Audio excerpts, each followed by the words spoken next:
신종 코로나 바이러스 감염병이 사태가 아주 심각합니다.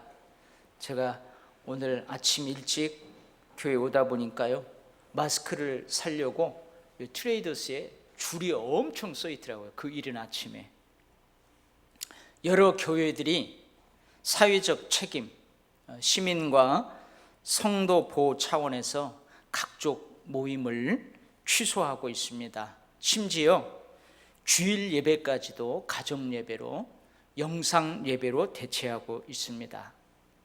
교회가 전염병의 통로가 된다면 사회적 지탄이 될 것입니다. 전도와 선교에도 지장이 있을 것입니다. 그래서 지혜를 모아 이런 결정을 하는 것입니다. 반면 교회의 사명은 예배입니다. 예배는 하나님께서 가장 기뻐하는 것입니다. 다른 날의 예배는 혹시 몰라도 주일 예배는 결코 양보할 수 없습니다.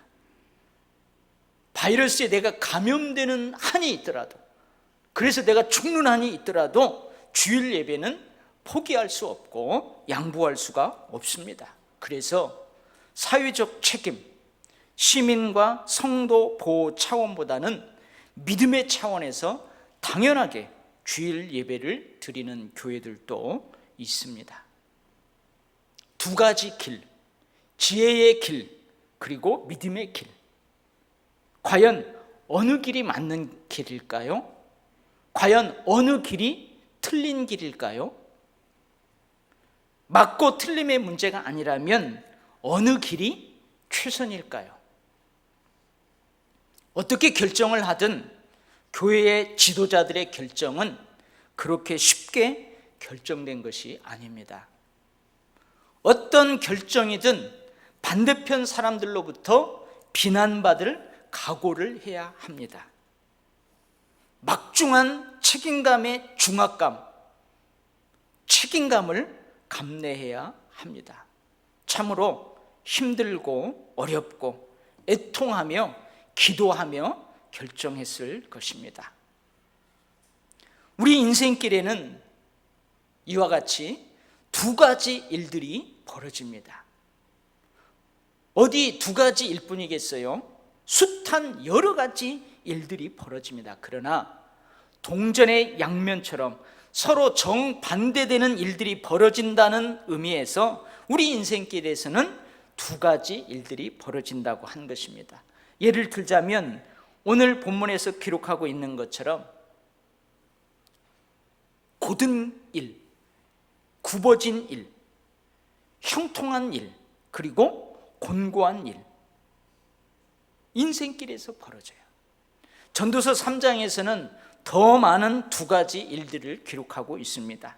태어나는 일과 죽는 일, 뿌리는 일과 거두는 일,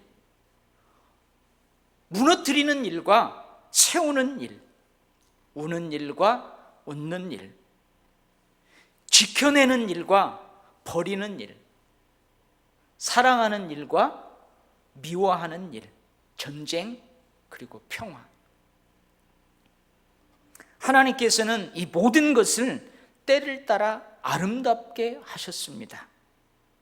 우리가 봤을 때는 결코 아름답지 않은데 말입니다. 하나님께서는 이런 두 가지 일을 통해 사람들이 영혼을 사모하는 마음을 갖게 하십니다. 하나님께서 굽게 하신 것을 사람들이 능히 곧게 펼 수가 없습니다. 하나님께서는 이 두 가지 일을 통해 사람들이 겸손하게 하나님을 찾고 하나님을 경외하기를 원하십니다. 반면에 사람들은 이 두 가지 일의 시종을 측량할 수 없습니다. 한 가지 일이 언제 끝나고 또 다른 한 가지 일이 언제 시작될지 사람들은 알 수 없습니다. 장래 일을 능히 헤아리지 못합니다. 성도 여러분, 현재 우리가 당하고 있는 신종 코로나 바이러스 감염병 사태가 우리에게 축복입니까?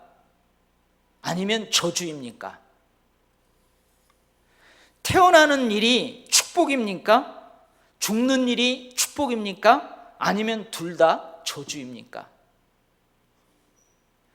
뿌리는 일이 축복입니까? 거두는 일이 축복입니까? 아님 둘 다 저주입니까? 무너뜨리는 일이 저주입니까? 세우는 일이 저주입니까? 아니면 둘 다 축복입니까? 지키는 것이, 지켜내는 것이 축복입니까? 아니면 버리는 것이 축복입니까? 아니면 둘 다 저주입니까?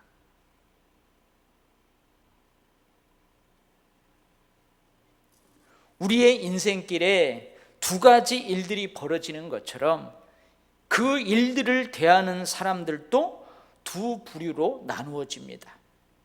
축복이라고 하는 사람, 저주라고 하는 사람, 옳다고 하는 사람, 틀렸다고 하는 사람, 잘했다고 하는 사람, 잘못했다고 하는 사람, 나쁜 놈이라고 하는 사람, 좋은 놈이라고 하는 사람, 지혜롭게 처신했다고 하는 사람, 미련하게 처신했다고 하는 사람, 기뻐서 좋아서 미쳐버리겠다고 하는 사람, 슬퍼서 힘들어서 미쳐버리겠다고 하는 사람, 위기라고 하는 사람, 기회라고 하는 사람. 이렇게 두 가지 일들이 우리 인생에서 벌어질 때 그 일들을 대하는 사람들도 이렇게 나누어진다 그 말이에요. 그렇다면 우리 그리스도인들은, 예수 믿는 우리들은, 주의 이름으로 일컫는 하나님의 백성인 우리 그리스도인들은 인생길에서 벌어지는 이 두 가지 일들에 대해서 어떤 자세를 가져야 할까요? 첫 번째는요, 즐길 줄 알아야 합니다. 로마서 5장을 통하여서 하나님 말씀하시죠. 우리가 예수를 믿음으로 하나님의 축복의 안에 들어갔어요. 우리가 예수를 믿음으로 거침없이 때를 따라 돕는 은혜를 얻기 위해서 하나님께 나아갈 수 있어요. 하나님과 화평을 누릴 수 있어요. 그것을 우리는 즐겨요. 근데 또한 고난도, 환난도 우리는 즐겨요. 그런 것처럼 우리는 우리 인생에서 벌어지는 두 가지 일들에 대해서 즐길 줄 알아야 합니다. 뛰는 놈 위에 누가 있대요? 나는 놈이 있답니다. 뛰는 놈은요, 나는 놈을 이길 수가 없어요. 근데 나는 놈을 이기는 놈이 있대요. 누구예요? 붙어있는 놈. 여러분, 천재, 머리 좋은 사람은 노력하는 사람을 못 이긴다. 못 이긴대요. 근데 노력하는 사람을 이기는 사람이 있어요. 그 사람이 누구라고요? 즐기는 사람이래요. 형통한 일을 즐길 줄 알아야 합니다. 하나님이 우리에게 넘치는 축복을 주셨을 때 그 축복을 즐길 줄 알아야 돼요. 그러면 어떻게 하는 것이 형통한 일을 즐기는 것일까요? 그것은요, 기뻐하는 거예요. 여러분, 하나님께서 여러분에게 물질적인 축복을 주셨어요. 직장에 다니는데 월급을 막 올랐어요. 사업을 하는데 매출이 올라가지고 수입이 좋았어요. 슬퍼할 사람이 있어요? 기뻐합니다. 근데 그걸 기뻐한다고 비난할 사람이 누가 있어요? 그것을 비난하는 사람은 미련한 사람이에요. 여러분, 형통한 일을 즐길 줄 알아야 돼요. 어떻게 즐기느냐? 기뻐하는 거예요. 기뻐하면서 그것으로 선을 행하는 거예요. 하나님의 선물로 알고 하나님을 찬송하는 거예요. 여러분, 이것이 형통한 일을 즐길 줄 아는 사람의 모습입니다. 외로움을 주는 고독도 즐길 수 있습니까? 그래요. 고독도 즐길 수 있어요. 침묵을 고요함과 평온함으로 즐길 수 있어요. 그런 것처럼 곤고한 일도 고난도 즐길 줄 알아야 합니다.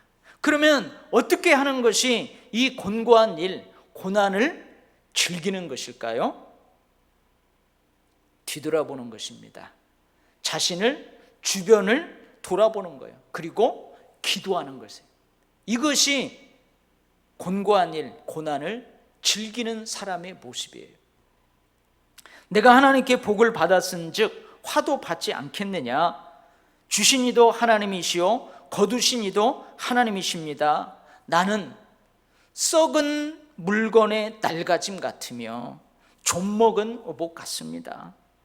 내가 가는 길을 하나님이 아시나니 그가 나를 단련하신 후에는 내가 순금같이 되어 나올 줄 믿습니다. 나의 죄악이 얼마나 많습니까? 하나님, 나의 허물과 죄를 내가 깨달아 알게 하옵소서.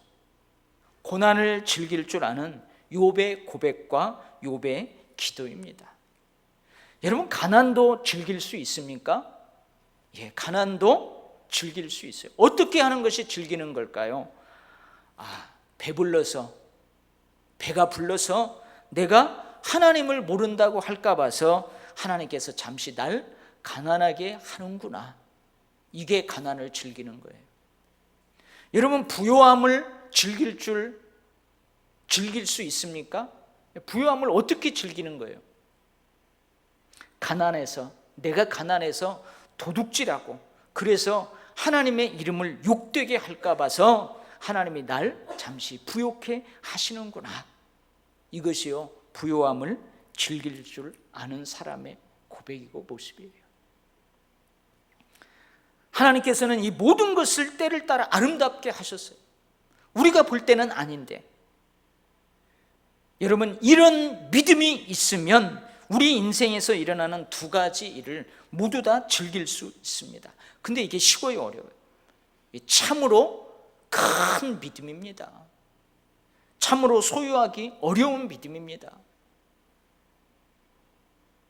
참으로 찾아보기 어려운 믿음입니다. 우리가 이런 믿음까지 자라갈 수 있기를 주의 이름으로 축복합니다. 아멘. 두 번째로요, 합력하여 선을 이루시는 하나님을 바라보아야 합니다. 우리가 너무나 잘 알고 있는 말씀이에요. 로마서 8장 28절. 우리가 알거니와 하나님을 사랑하는 자, 곧 그의 뜻대로 부르심을 입은 자들에게는 모든 것이 합력하여 선을 이루느니라. 우리는 우리 인생길에서 일어나는 두 가지 일을 흑백 논리로만 보아서는 안 됩니다. 여러분, 흑백 논리가 뭐냐? 검은 거 아니면 희다, 흰 거 아니면 검다, 축복 아니면 저주다, 저주 아니면 축복이다, 옳은 거 아니면 다 틀렸다, 틀린 거 아니면 다 맞다. 여러분, 이것이 흑백 논리로만 그 일들을 대하는. 이스라엘 백성들이 홍해를 만난 것이 저주일까요? 축복일까요? 이스라엘 백성들이 여리고 성을 만난 것이 축복일까요? 저주일까요? 이스라엘 백성들이 뒤쫓아오는 애굽 군대를 보면서 자신들 앞에 있는 홍해를 본다면, 홍해는 그야말로 자신들의 앞길을 가로막는 저주입니다. 그 일 속에서 일하시는 하나님을 보지 못하면 홍해는 그들에게 저주예요. 그러나 이 일 속에서 일하시는 하나님을 바라본다면 홍해는 축복입니다. 애굽 군대를 수장시켜버리고 하나님의 기적을 보여주는 홍해는 저들에게 축복입니다. 여리고성도 마찬가지예요. 하나님께서는 복과 저주를 우리 앞에 두셨다고 분명하게 말씀하셨어요. 그러니 분명 우리 인생에서 일어나는 일에는 축복이 있고 저주가 있어요.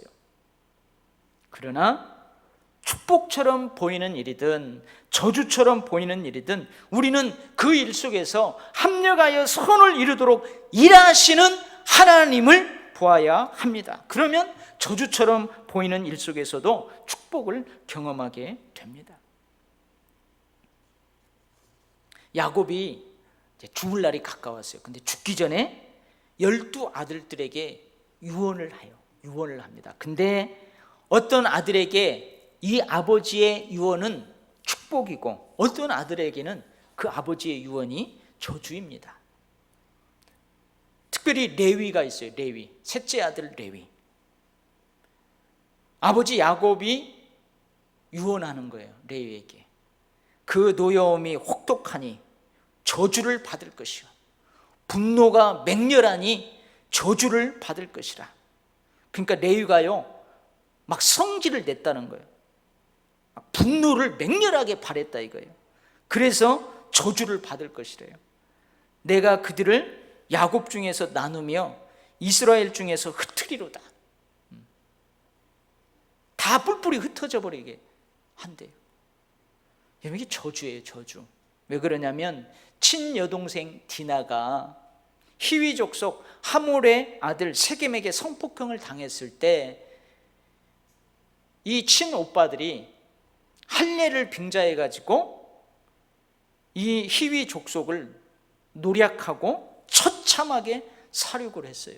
그래서 마지막 유언을 하는 야곱이 이러는 거예요. 근데요, 이스라엘 백성들이 이제 출애굽을 합니다. 그래서 우리가 지난 시간에 봤던 것처럼 시내 산 아래에서 어마어마한 일을 하죠. 금송아지를 만들어가지고 그것이 하나님이라고 예배하고 예물을 드리고 그 앞에서 뛰놀아요. 이 사건 때에 하나님 편에 서서 하나님께 헌신한 족속이 있었어요. 그게 뭐냐면 레위 지파예요. 이제 모세가요 죽을 날이 가까웠어요. 죽기 전에 이 12지파를 축복합니다. 그때 레위 지파에게 하는 축복이에요. 주의 법도를 야곱에게, 주의 율법을 이스라엘에게 가르치며 주 앞에 분향하고 온전한 번제를 주의 제단 위에 드리리로다. 여호와여, 그의 재산을 풍족하게 하시고 그의 손의 일을 받으소서. 그를 대적하여 일하는 자와 미워하는 자의 허리를 꺾으사 다시 일어나지 못하게 하옵소서. 아버지 야곱이 유언할 때 했던 그것이 철회되지 않아요.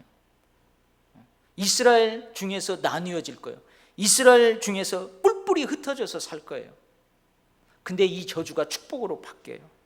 뿔뿔이 나뉘어서 흩어져서 살아가면서 그 지역의 주의 백성들에게 주의 법도와 율법을 전하는 삶을 살 거예요. 그 지역에 하나님 앞에 드리는 예배를 책임질 거고 제단을 책임지며 살 거예요.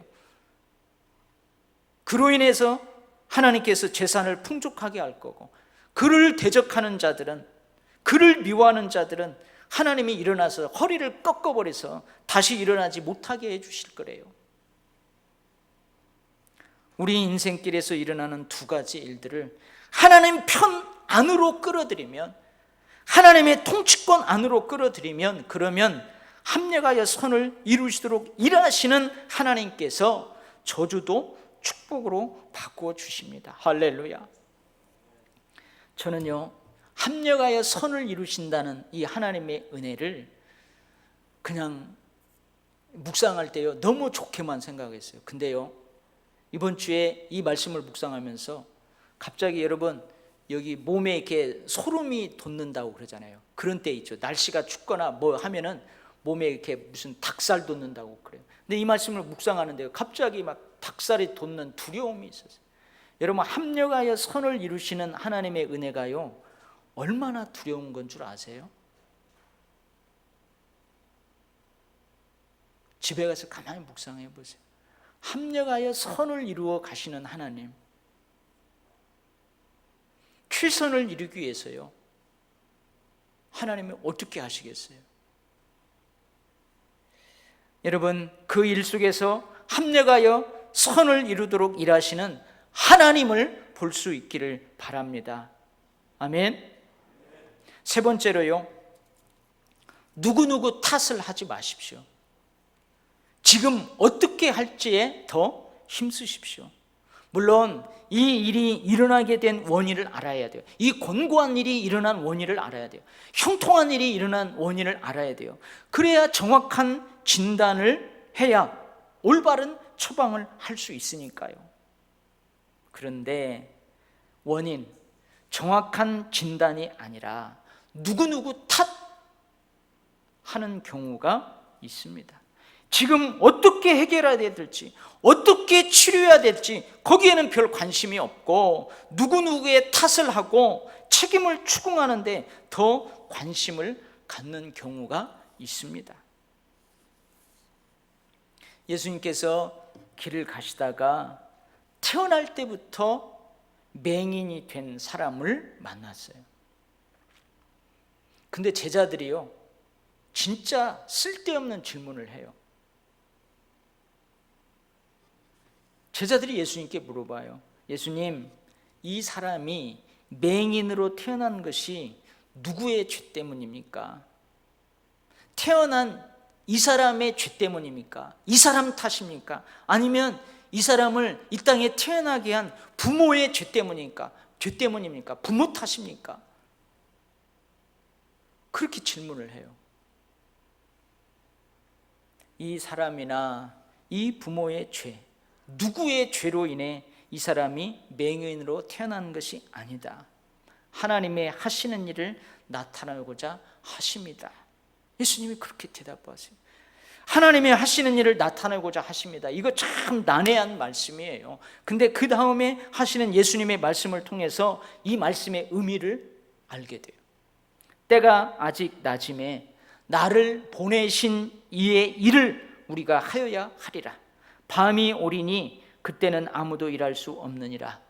내가 세상에 있는 동안에는 세상의 빛이로다. 예수님이 이 말씀을 하시고 그 사람의 눈을 빼버리는 것이 아니고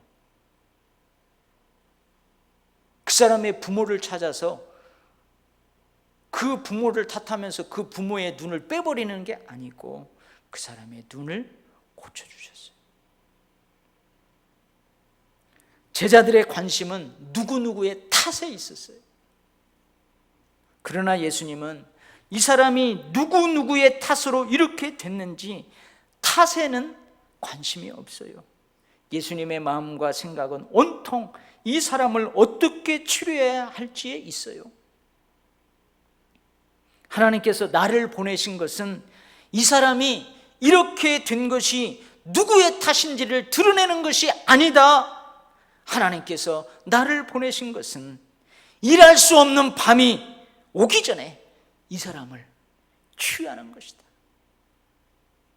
나는 곧 십자가에 달려 죽을 거다. 밤이 올 거다. 그 밤이 오기 전에 내가 많은 사람들을 더 구원하고 더 많은 사람들을 치유하는, 그래서 하나님이 나를 보냈다. 그것을 나타내기 위해서다. 어떤 사람들은 조상 탓합니다.